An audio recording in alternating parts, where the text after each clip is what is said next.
Stupidity LLC!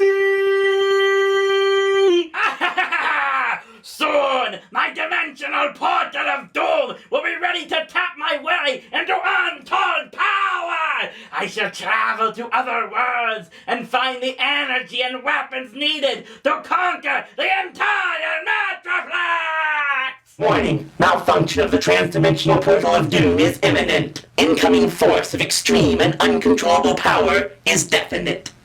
I believe the expression is a crap.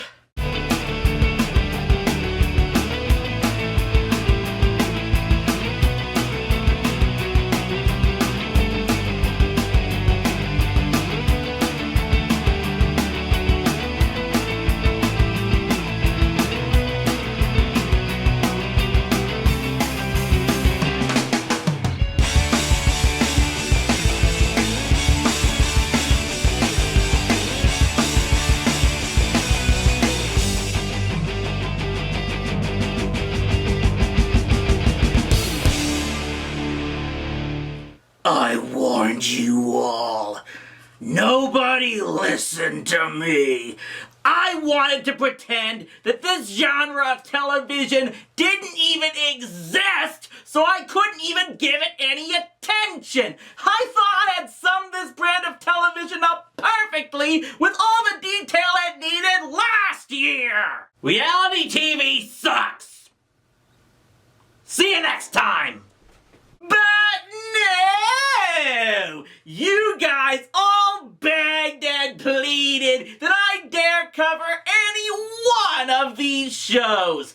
Well, be careful what you wish for, because we're gonna take them all on at once! So prepare for this in-depth review on just why reality TV sucks!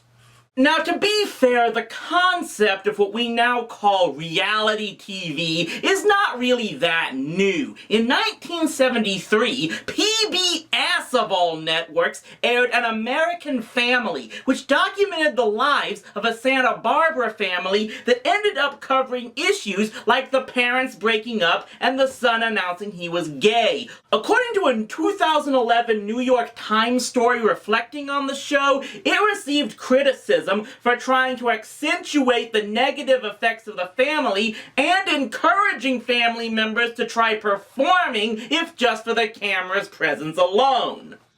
One could argue that there are elements of reality TV in shows dating back to Candid Camera and carried over to America's Funniest Home Videos. And of course, there has always been The Real World, which in the 1990s really started the end of MTV being an actual music station. But for many, this entire trend of what we like to call reality TV today started in 2000 with the debut of a certain reality game show that sadly probably did know the monster it would create. Survivor! I'm pretty sure most of you know the details of this show, but Survivor was pretty much the standard for American reality-based game shows where so-called tribes of people find ways to survive as if they're on freaking Gilligan's Island or Lost while voting each other out of the game until one is left and gets $1 million prize. I still believe that first one was rigged so the despicable Richard Hatch would win, just so all the newspapers the next day would post the headline, "Survivor is rich." And the scariest thing is that years later, this thing is still going on. 30 seasons, over 15 years people have been tuning in to watch people do disgusting and despicable things and backstab one another, not to perhaps learn how tough it was for people to survive in a pre-modern world, but just to win a big pot of money. And sadly, Survivor is not the only show that helped launch the trend all those years ago, and to this day, absolutely won't die. Cue it! Now, I will give credit where credit is due. This show has ended up spawning some pretty successful stars like Kelly Clarkson and Carrie Underwood. But you know what? I'm willing to bet that those musicians that did succeed from this show would have made it big on their own anyway. Heck, we live in a world where untalented hacks can become stars from what they post on YouTube. But the amazing thing is that even though the original hosts of this show, like Simon Cowell and Paula Abdul, have long since left, the show just keeps bringing on new host after new host and just will not give up already. Especially since no one really takes this thing seriously anymore. I think the whole Sanjaya situation, which I actually applaud the trolls for doing, proved that beyond any shadow of a doubt. The other show that has essentially become a big hit would probably be Dancing with the Stars. This is probably the most tolerable of them all, as it appears to be the one that both the participants and viewers most enjoy, yet take the competition seriously at the same time. In a way, this is a modern-day throwback to a previous show that pitted celebrities against one another, Battle of the Network Stars, which featured teams of television stars in the 70s squaring off in athletic competition. And it is nice that this show has allowed a relatively unknown niche, that of ballroom dancing, to have a venue to thrive in. While I never got into Dancing with the Stars, it's one reality show that I really don't have that much of a beef with. But I'm sure all of you are wondering one thing. Certainly, there had to be at least one reality show that even you could watch, right? Okay, maybe yes. I freely admit that I did enjoy Punk'd, the Ashton Kutcher-produced hidden camera show that was basically a present-day version of bloopers and practical jokes, where Ashton played pranks on his fellow celebrities. This show I found enjoyable for a couple of reasons. First, Ashton seems like a pretty cool guy, and that's reflected in his demeanor on the show. Which leads into the other point, the show is clearly made in good fun. There is never any indication of vindictiveness on the show. Ashton is just playing jokes that are ultimately harmless, hence why so many that fell for his pranks were willing to have them aired. Punk'd is a guilty pleasure of mine because it harkens back to the likes of shows like Candid Camera and other joke-related series back when they didn't have to be called reality. Unfortunately, surrounding the very small handful of shows that could range from tolerable to decent are countless hordes of other garbage that have come to set new standards of just how low the lowest common denominator can go. We'll get into that right after this. So what are the exact problems I have with reality TV shows in general? Well, it boils down to a few things. First, it's the ultimate pandering. Way too many of these shows freely advertise themselves as the lowest form of entertainment by showing people as the most despicable types of human beings possible. Say what you want about the characters in fictional shows, and I've said a lot about quite a few unlikable characters in my time, but you can at least fall back on the fact that those characters are fictional. They are not real people. As opposed to the participants in a reality show who are usually made to look like real people and the types that are a good argument against Darwinism. The point being, make it look, which I'll get to later. Among the absolute worst of these are the countless shows that try to set people up in relationships and marriages. Shows like The Bachelor and its horrific spin-offs like Who Wants to Marry a Multi-Millionaire, which all basically combine as Exhibit say to counter any argument that gay couples destroy the sanctity of marriage because that sanctity was destroyed by TV dollars. For the longest time, Marry a Multimillionaire was considered the absolute worst of all reality shows. A show based entirely on a bunch of gold diggers competing to marry a rich man. It shouldn't have come to a surprise to anyone with functioning brain power that the winner, Darva Conger, broke up with her dream man in a few weeks and made the much more dignified move of taking it off for Playboy. Naturally, there was a ton of backlash at the show. Fox's response to this was to then create a counter show, Joe Millionaire, which brought in a bunch of gold diggers to compete for the affections of a guy they were told was rich, but was actually just a blue-collar stiff. But as bad as those were, they might have actually been topped with Married by America, which was about potential spouses being paired up by the viewers, which I think even countries that support arranged marriages would bang their heads about. That show was all a wash anyway, because neither of the couples that made it to the end said I do, which is like a nice big F you to the producers and the people shameless enough to watch and vote on this thing. Oh, but don't worry, they were equal opportunity in this shameless area, like with Boy Meets Boy, which was about a gay man trying to find a mate among several suitors, not having been told that some of them were actually straight. Want to remove the whole prudish idea of true love and just have a show about people tempted to get it on with one another? Then maybe you'd like Temptation Island, a show that exploits victims of infidelity. How about Cheaters? Or if you want a show that's about hooking people up while leaving one high and dry, maybe you'd like The Fifth Wheel. Or you could just go the simple route with Blind Date and watch some of the most awkward dates in the history of ever.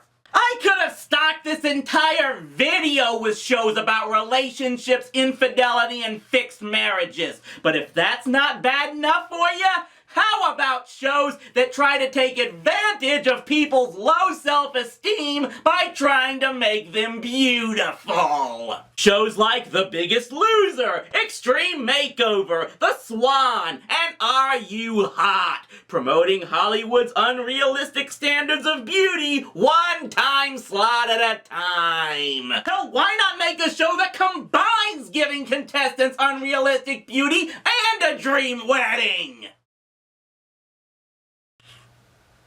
Moving on! If you want something that will make you throw up at the disgust at how children can be exploited on the small screen, we have Toddlers and Tiaras, which would make anyone who ever heard of JonBenet Ramsey cringe. One such show that looked like its intentions were noble, and perhaps they were meant to be, was Extreme Makeover Home Edition, where Ty Pennington and his crew hunted down destitute families living in horrible conditions and completely remodeled their houses into dream homes. Unfortunately, history has shown that not all of those families lived happily ever after, as reports have come out that a number of said families are now massively in debt and in danger of losing said homes from the upkeep expenses and taxes from them.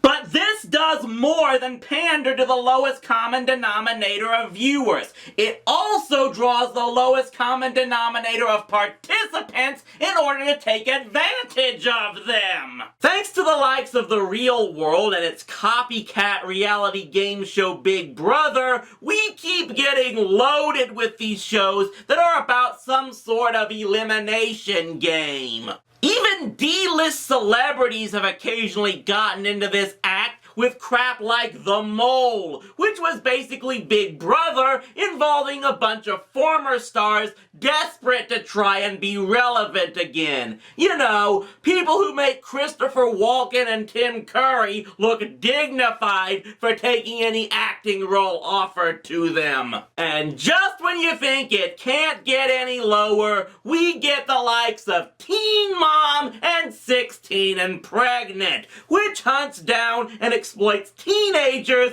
that are either pregnant or have had kids and puts their lives in front of the camera for all to see. Oh, but no! The point of those shows is to show how hard these young parents have and try to dissuade teen pregnancy. If you believe that, I have 15 bridges in Scottsdale, Arizona to sell you. You can't tell me that the creators of these shows had no idea that people will do anything for fame and attention. If you actually believe they couldn't have known that so many teen girls would watch this and go try to get knocked up just so they could get on this show, lay off the bong hits!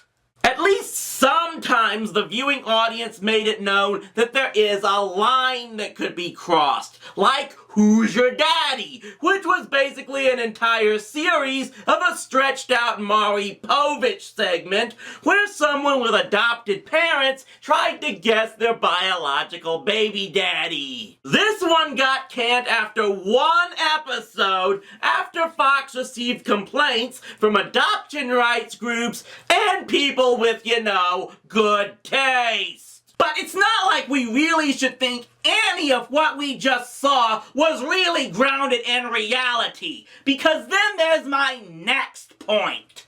It's all phony.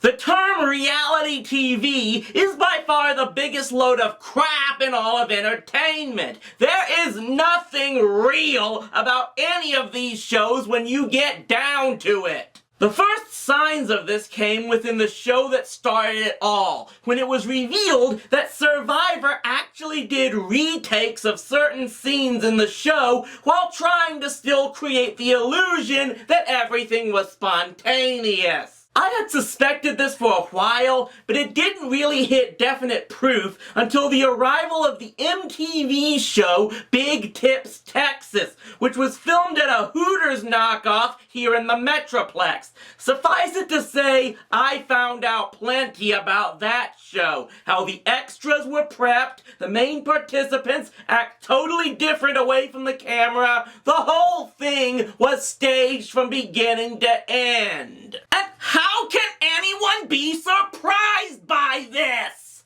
Spike TV tried to lampoon reality shows with the Joe Schmo Show, where someone gets put on a fake reality show where everyone else is actually actors. That's actually a great concept, but how do you lampoon something by making it fake when it's hard to believe the actual shows are real? Do you actually believe the people in Jersey Shore would act that way if they didn't always have a lens in their face? Do you actually think the family in Honey Boo Boo is still dirt poor and needing to live in trailer trash territory when they're the hosts of the most popular show on TLC? By the way, did you know that TLC used to stand for the Learning Channel? And oh yeah, I'm even going after the sacred cows on this one. Duck Dynasty is all a scam. Maybe the worst of them all. It's nothing but the creation of a bunch of affluent yuppies who put on long hair and beards and act like rednecks to appeal to the Bible-thumping religious right who want to worship the simple folk, and people bought it hook, line, and sinker. Which leads me into my third and final big issue with reality television.